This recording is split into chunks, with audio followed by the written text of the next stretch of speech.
suporte às linguagens que são utilizados para o registro e para a expressão de ideias, de sentimentos, de objetos e de fenômenos afetam e são afetados indelevelmente pelo que e pelo como e onde está se executando. Analisando as mudanças que tais suportes e que suas respectivas linguagens sofreram no decorrer da humanidade, constata-se a sua crescente transmutação, caminhando cada vez mais em direção a uma dimensão conceitual, mental, sutil e arquetípica, até chegar à mídia eletrônica computacional, que sustenta o que nomina-se aqui de matéria digital. Conceitua-se então como sendo matéria artística digital o rearranjo dos números 0 e 1 em harmonias lógico-matemáticas registradas e dispostas no tempo, tomando substância em interfaces específicas e expressando conteúdos estéticos próprios. Começamos com as pinturas das cavernas, que nos causam admiração ainda hoje. Elas são compostas de uma matéria específica. O suporte é a parede de pedra extremamente rígida, perene e não transportável. O que escreve são as tintas feitas de pigmentos naturais como plantas e terra. As ferramentas são os pincéis e os próprios dedos dos pintores.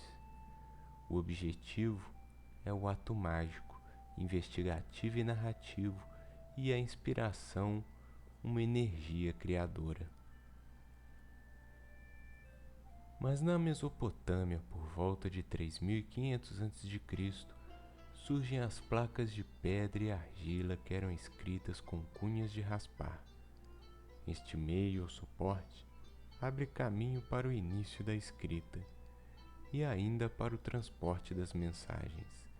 Isto dá origem à escrita cuneiforme, termo proveniente das ferramentas em formato de cunha. A escrita cuneiforme da Suméria, por exemplo, era de difícil compreensão e possuía por volta de 1255 logogramas e 2511 palavras compostas, o que exigia um esforço considerável de escrita e também de leitura. Sua utilização era majoritariamente dedicada aos registros mitológicos, religiosos e das proezas dos reis. A escrita hieroglífica foi amplamente utilizada por volta de 2400 a.C.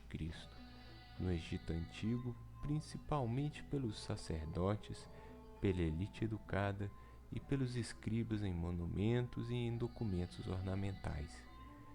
No decorrer dos séculos, surgem os papiros, feitos das folhas de junco que cresciam às margens do rio Nilo e que possibilitaram um desenvolvimento até então sem igual para o registro de ideias, imagens e para o surgimento da escrita hierática, por volta de 2000 a.C. Enquanto os hieróglifos são compostos de minuciosas figuras realistas, a escrita hierática simplifica sobremaneira a sua execução, através de seus traços mais simples e também um número menor de caracteres. Estes fatores permitiam que os textos fossem utilizados não apenas em função de sagrado, mas também abrindo caminho para a confecção de vários outros documentos e até mesmo de textos literários. Com a influência grega na civilização egípcia por volta de 650 a.C., surgiu também um tipo de escrita chamada pelos egípcios de escrita sekhmet e pelos gregos de escrita demática, com aproximadamente 30 caracteres apenas. Ela era uma precursora da escrita alfabética ocidental. Surge também o pergaminho de couro, e sendo de origem animal, este era um tipo caro de suporte que possuía uma limitação de produção em vista do limite do número de animais possível de se existir em um rebanho. A invenção dos pergaminhos dá uma nova dimensão aos desenhos e à escrita, pois podem ser utilizados em ambas as faces. São mais finos, flexíveis e resistentes do que o papiro e ainda podem ser lavados ou lixados, permitindo serem reescritos. Os pergaminhos transformam o ato da leitura ao possibilitar a migração dos rolos para os códex, em que páginas são costuradas pelo vinco, formando assim um ancestral dos livros. O surgimento do papel vegetal na Europa medieval substitui o pergaminho, que nesta época era caríssimo. Com o aperfeiçoamento da prensa com tipos móveis de chumbo fundidos por Johannes Gutenberg e o uso do papel vegetal, dá-se início a mais uma grande reviravolta na forma de se registrar e de se expressar as ideias e os acontecimentos.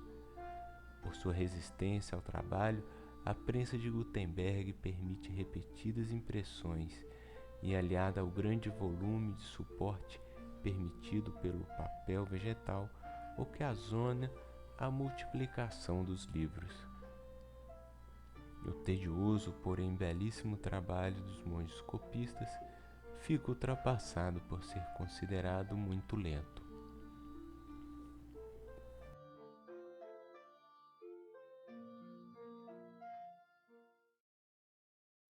Um novo salto na evolução dos processos de suporte e de expressão se dá a partir dos registros de informações e de imagens que se baseiam no manuseio da luz.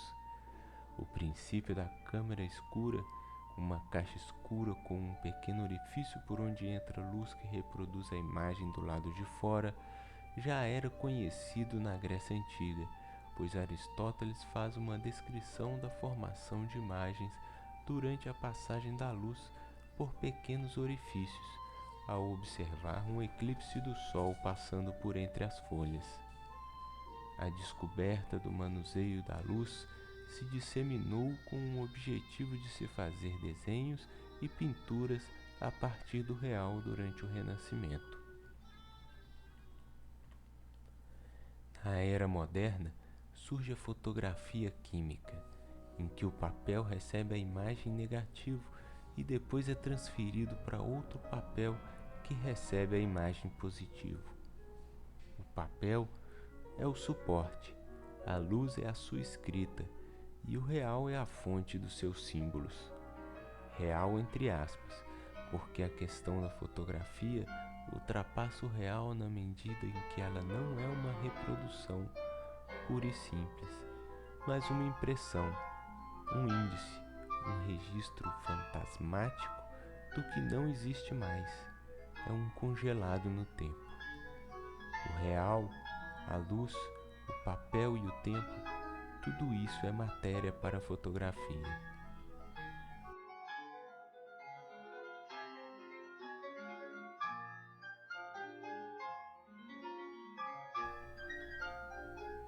O cinema é uma adaptação natural da fotografia ao adicionarmos a ela o movimento. No cinema, a luz é a escrita que entra para registrar o suporte em celuloide, mas a imagem só pode ser vista ao ser projetada para fora em outro suporte, a parede ou a tela.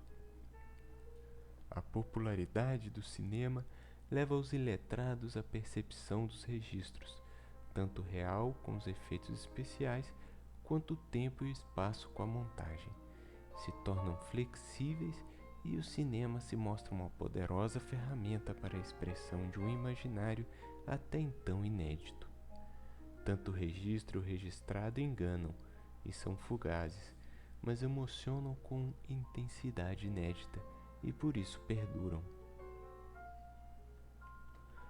Um novo suporte apoiado por uma nova linguagem é o telégrafo. A máquina utiliza de dois símbolos, o traço e o ponto, definidos por um tempo maior e outro menor na corrente elétrica, dando origem à linguagem do código Morse. Esta técnica já prenuncia o futuro do fenômeno da digitalização como expressão máxima da transmutação de matéria e com a teletransportação dos registros, pré-requisito para a crescente mobilidade das matérias de registro e expressão. A televisão possibilita a transformação de imagens em furos, feixes ou em pontos de luz, os pixels, e assim tem início a decomposição da imagem para sua teletransportação.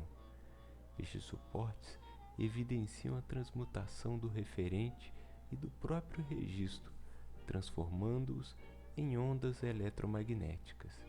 Mas essa decomposição da imagem do som em frequências teletransportáveis somente é audível e visível pelo humano com o uso de um suporte específico, um receptor maquinal. Os suportes maquinais tornam-se necessários nestas tecnologias da modernidade. A matéria computacional possui momentos diferentes em sua evolução no tempo.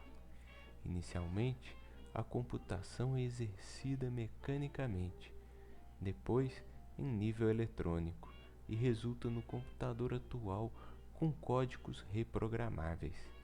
Inicialmente criado para aplicações de cálculo militares e de decodificação, logo o computador foi transformado em máquinas com funções de produção artística.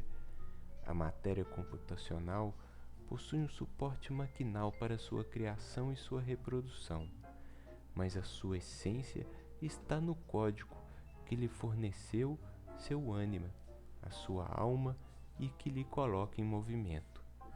A linguagem é o código binário e os seus meios são as interfaces que se comunicam com o ser humano. A sutilização dos suportes causou o declínio do objeto? Podemos dizer que o que ocorre é um fenômeno de crescente abstração.